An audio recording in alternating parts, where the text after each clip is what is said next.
Eu chamo-me Clarindo Teixeira, tenho 65 anos e trabalho na ferrovia desde os 14. Comecei como servente, passei a fator e cheguei com muito trabalho a chefe da estação, como se pode ver aqui no meu crachá. Já o meu pai tinha trabalhado na Companhia Nacional. Foram homens como eu que durante mais de 100 anos mantiveram ativa esta maravilhosa linha. E agora, convido-vos a embarcar nesta viagem.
This site, at the confluence of a rugged mountain river and a major world historical river that has long had economic significance, is undergoing once again a major technological revolution.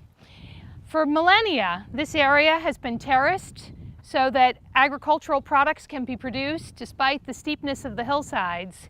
And in the late 19th century, the Tuo Valley Railroad was built to connect this whole region to the Douro River and on to Porto beyond. A chegada do comboio a Mirandela e Bragança revolucionou a forma como os transmontanos se faziam transportar, sem contudo resolver todas as dificuldades de circulação que durante séculos se fizeram sentir.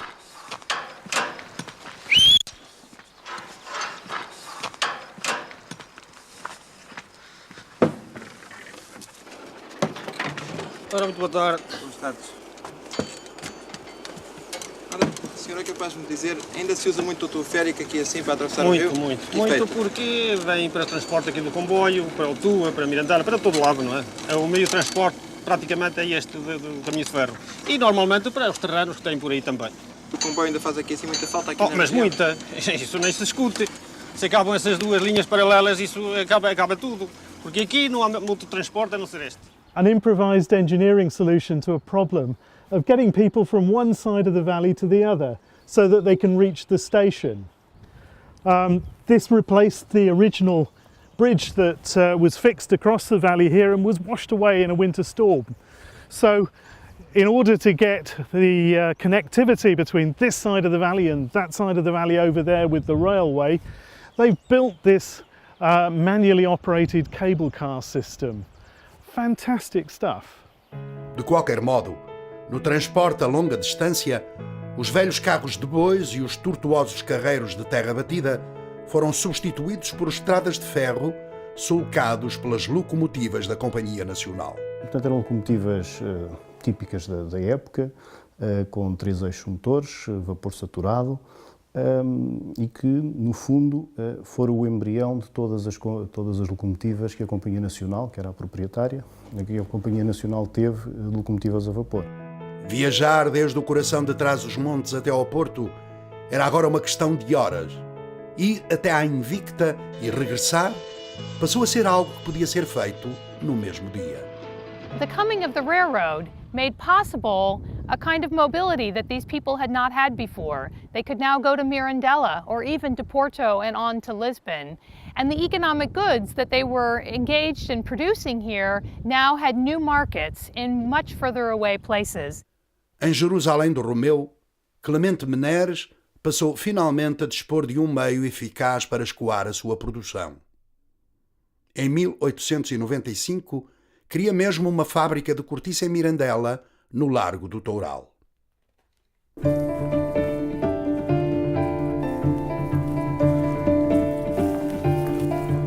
Estamos aqui no Quadraçal.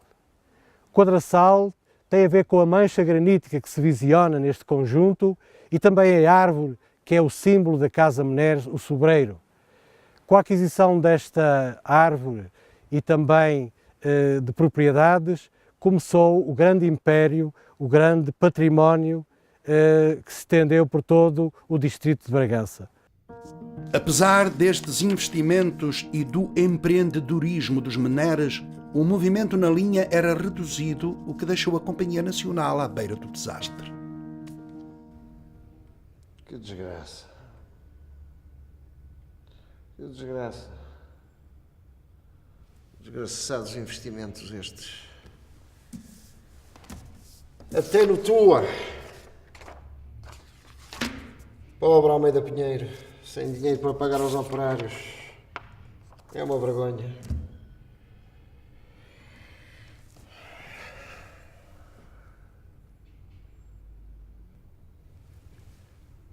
E aqui chegamos. E bem mal, diga-se. A Companhia Nacional nem sequer consegue retirar da linha rendimento suficiente para pagar as despesas da exploração. E o Governo o que é que faz? Recusa-se a pagar o déficit, porque não foi isso acordado no contrato de concessão. Querem os melhoramentos materiais. Mas depois não querem pagar por eles. Isto o quê é?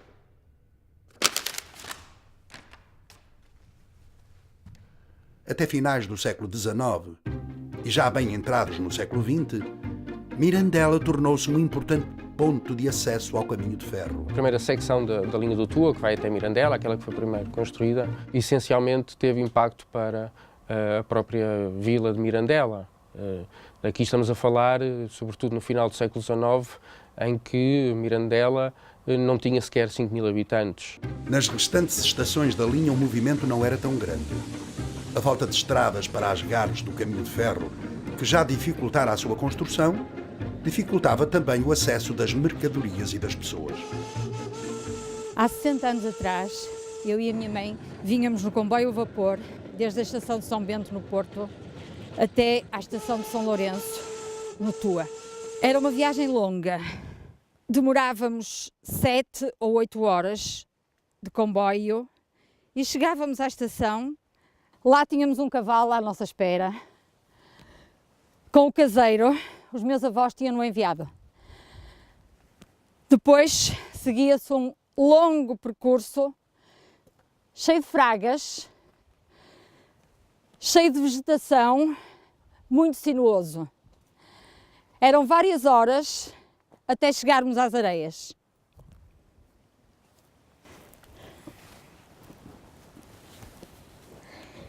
Esta era precisamente a cadeira onde eu era transportada em cima do cavalo.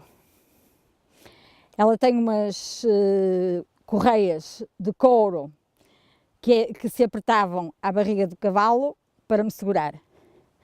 A minha mãe, claro, vinha em cima da albarda. A partir de 1906, Bragança ligava-se também à rede ferroviária nacional, graças, sobretudo, aos esforços de Abílio Bessa. O caminho de ferro de Bragança é uma questão de vida ou de morte para o nosso distrito.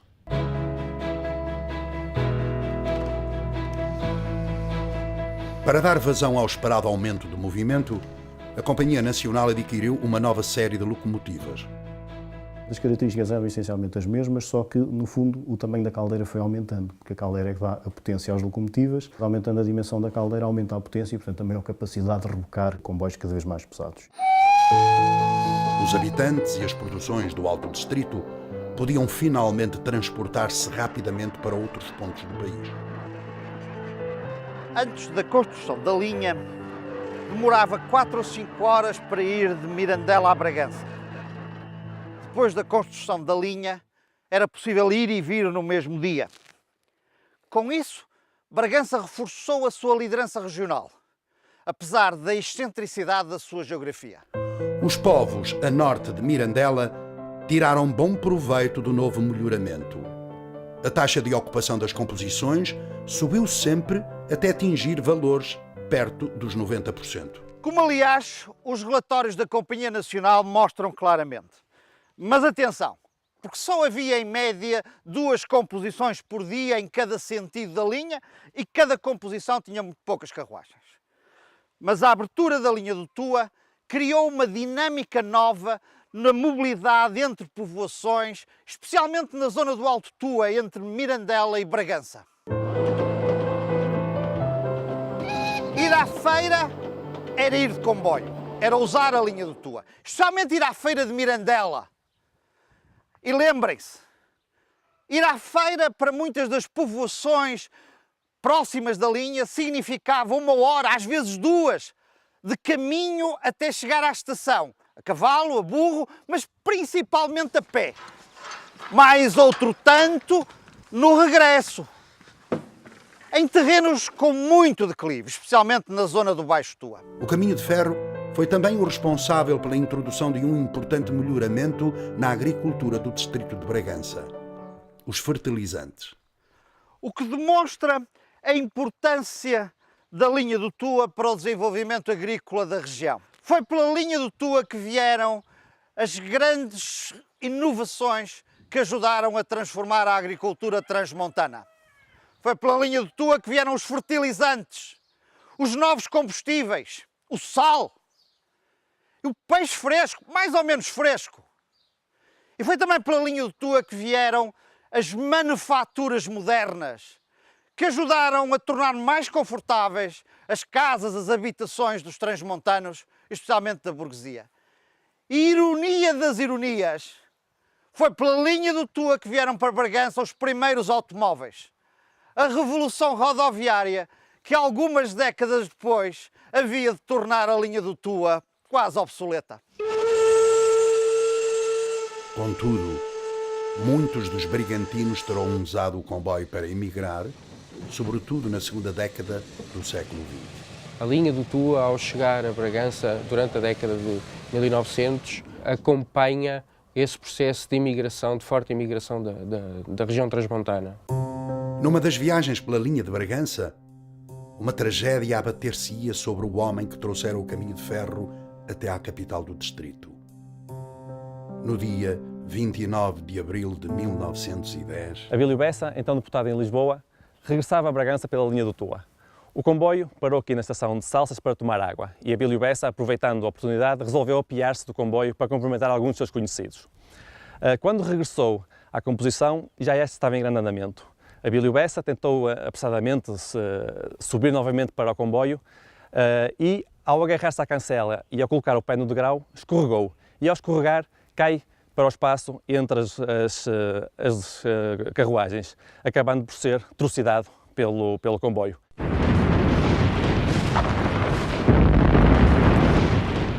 A Primeira Guerra Mundial colocou dificuldades e novos desafios à exploração ferroviária. Os obstáculos à importação de carvão obrigaram à sua substituição por lenha cortada ao redor da linha.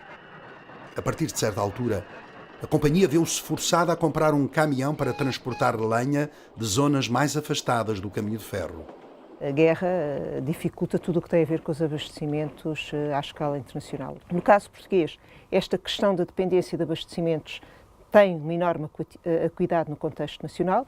É evidente que, ainda por cima, tendo em consideração a textura da nossa rede e a forma como ela está interligada, as redes mais periféricas, digamos assim, e é o caso do Tua, sofrem um impacto muito grande também a esse nível e, portanto, tudo o que tem a ver com as pressões entre a tendência para uma diminuição do tráfego, mas uma intensidade na pressão no sentido da oferta e da resposta às necessidades que se pretenderia que esses caminhos de ferro proporcionassem, acaba por gerar uma tensão muito grande. Fim do conflito, a atividade económica foi lentamente retomando o seu curso.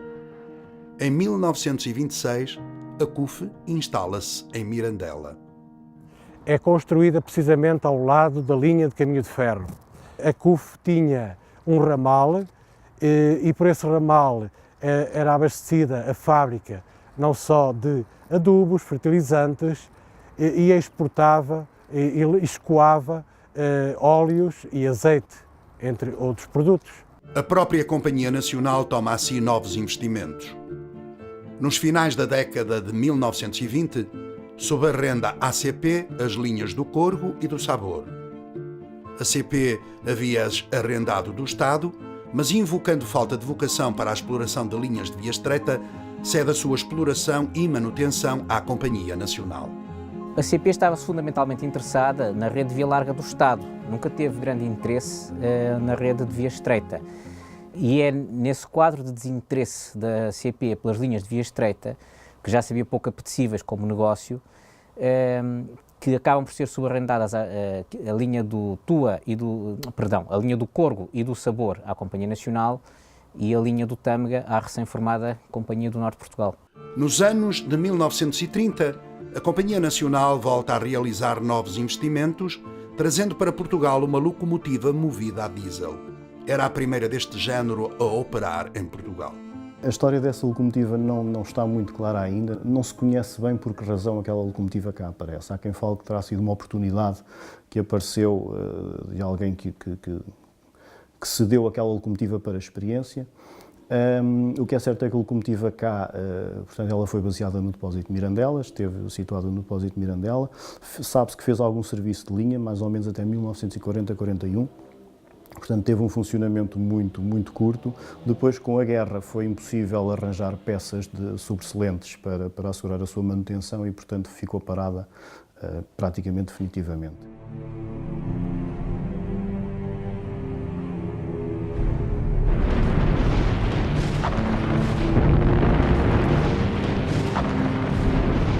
A Segunda Guerra Mundial traria novamente dificuldades à exploração da linha.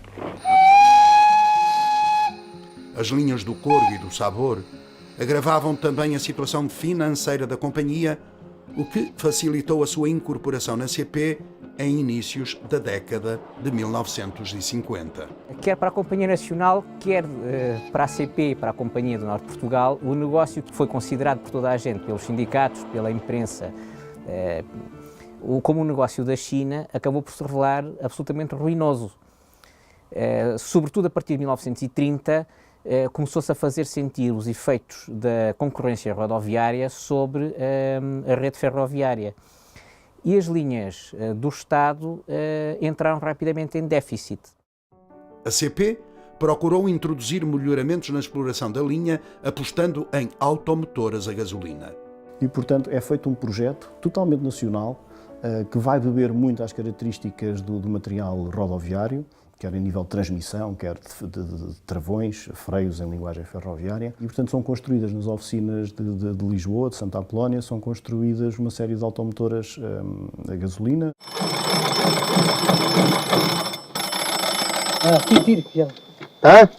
Informa o condutor revisor de A6623, a gasolina, efetuou paragem ao quilómetro 99.700, que necessita socorro pela frente. Ou para a retaguarda. No entanto, estes veículos acabaram por não se revelar os ideais para a linha do Tua, pelo que a CP encomendou 10 novas automotoras à empresa holandesa Alan. Portanto, são já automotoras a sério, chamemos-lhe assim. Portanto, já é um veículo com uma capacidade bastante elevada de transporte, já permite velocidades também mais elevadas, até ao nível que a linha permitia. Estamos a falar de 1955, a introdução na linha do Tua 55-56. Apesar de a concorrência do automóvel já se fazer sentir, as Alan prestaram um bom serviço no Tua. Serviram, a par do antigo equipamento a vapor e das carruagens, até à década de 1970. Por esta altura, parte da linha aproximava-se do centenário, virtualmente sem qualquer melhoria, sem qualquer alteração em relação ao material original.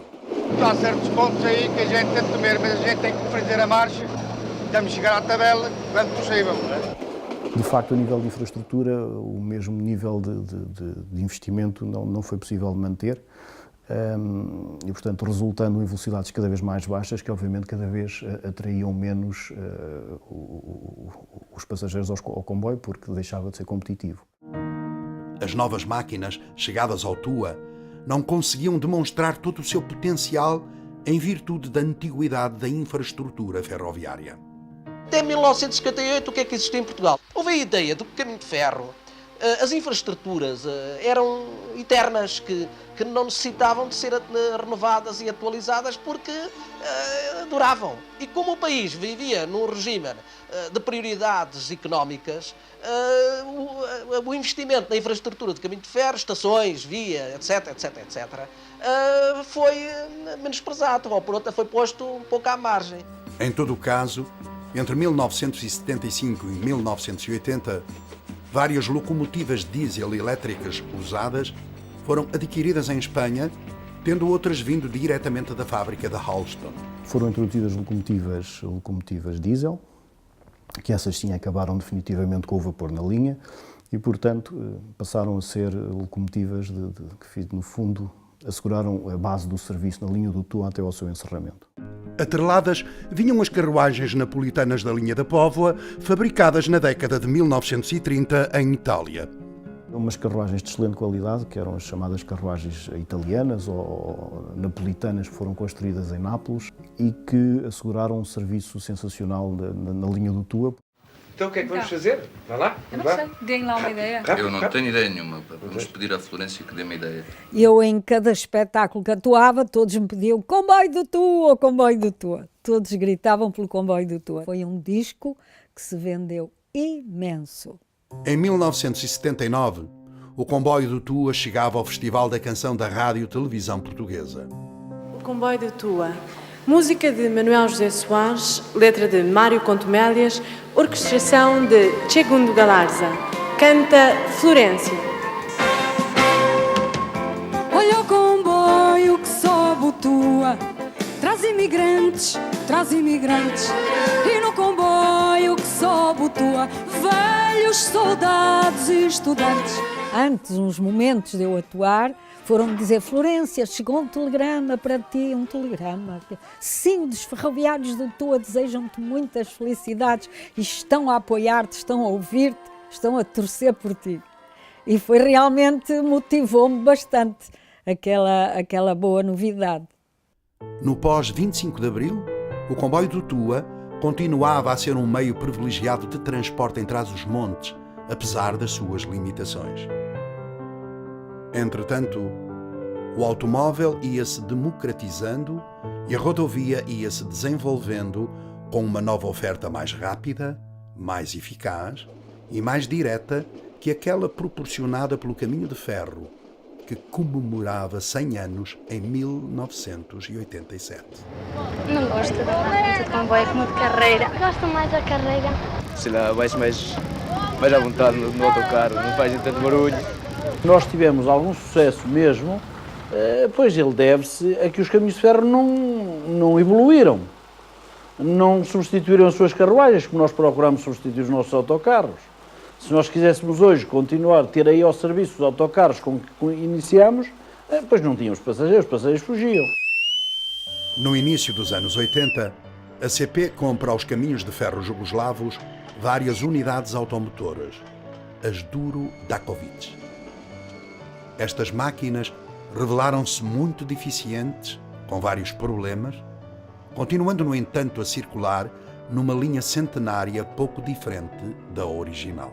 Essas automotoras jugoslavas, que eram conhecidas entre os ferroviários como as chepas, com uma alusão a um personagem de uma telenovela que existia na época, que cocheava e, portanto, como as automotoras balançavam muito e, portanto, ficaram conhecidas como as chepas. As Duro Dakovic entraram no Tua na fase descendente deste caminho de ferro.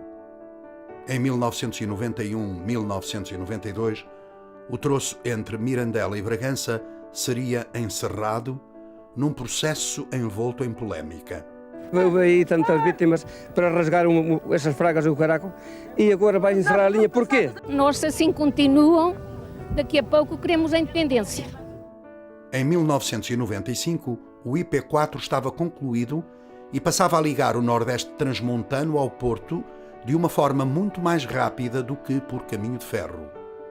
Nesse ano, entraram em funcionamento no Tua as Light Rail Vehicles, um produto nascido das cinzas das Duro Dakovic.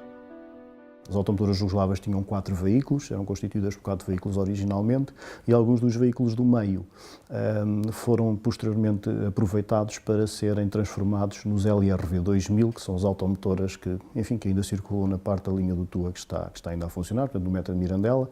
A sua velocidade máxima foi fixada em 84 km/h, mas no Tua era impossível atingir tais velocidades. Prestaram serviço em toda a linha do Tua até que 2 destes veículos, o Bruxelas e o Lisboa, se envolveram em 2 acidentes ocorridos em 2007 e 2008 e que levariam ao encerramento da linha entre o Tua e o Caixão. Dos 134 km que chegou a ter na sua máxima extensão, restam apenas alguns quilómetros operados pelo metro ligeiro de Mirandela. E, claro, a sua memória, registada na literatura. O vale, de certo modo, e a sua beleza e a sua grura, o seu lado agreste, é uma constante em praticamente toda a literatura sobre a linha do Tua. Já o comboio, como eu há bocadinho referi muito de passagem, tem representações contraditórias, não é? Ele é o espaço, é o que leva, o que transporta as pessoas, mas, por exemplo, é também aquele que leva os filhos da terra. They just are stunning. Alguma da memória da linha do Tua jaz inerte em partes do seu material circulante que ainda hoje existe em museus ou abandonado junto à própria linha.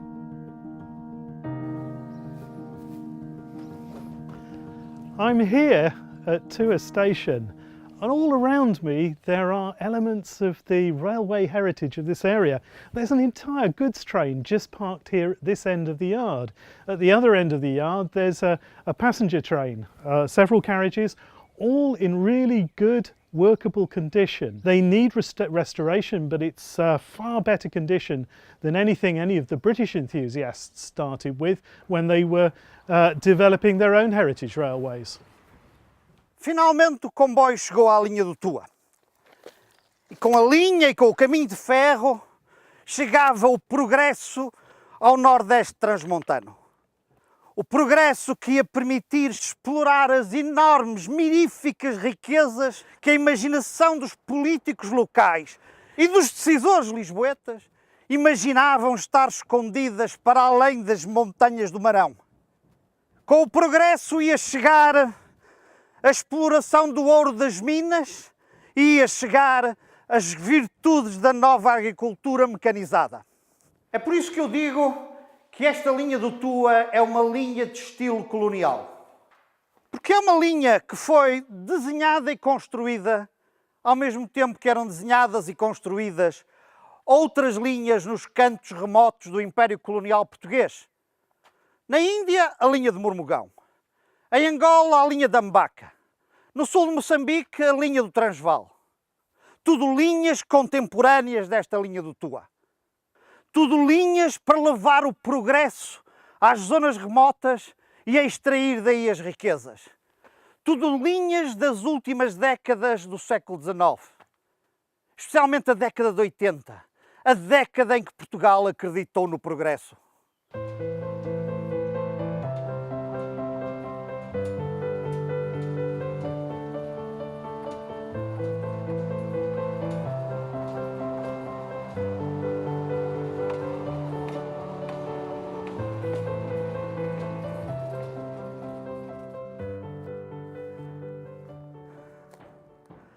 Sem infraestruturas não há desenvolvimento nas regiões periféricas. Andamos todo o século XX a aprender isso. Que o desenvolvimento das periferias é mais do que simplesmente mais metal e mais cimento. Mas também sabemos que sem infraestruturas não há desenvolvimento possível nas periferias. Esta linha do Tua não trouxe ao Vale do Tua o prometido Eldorado. Mas sem esta linha do Tua, o Vale do Tua não seria tão bom como é hoje. A linha do Tua vertiginosa, rude, única e profundamente poética, tem uma história mais que centenária que vale a pena preservar, conhecer e divulgar.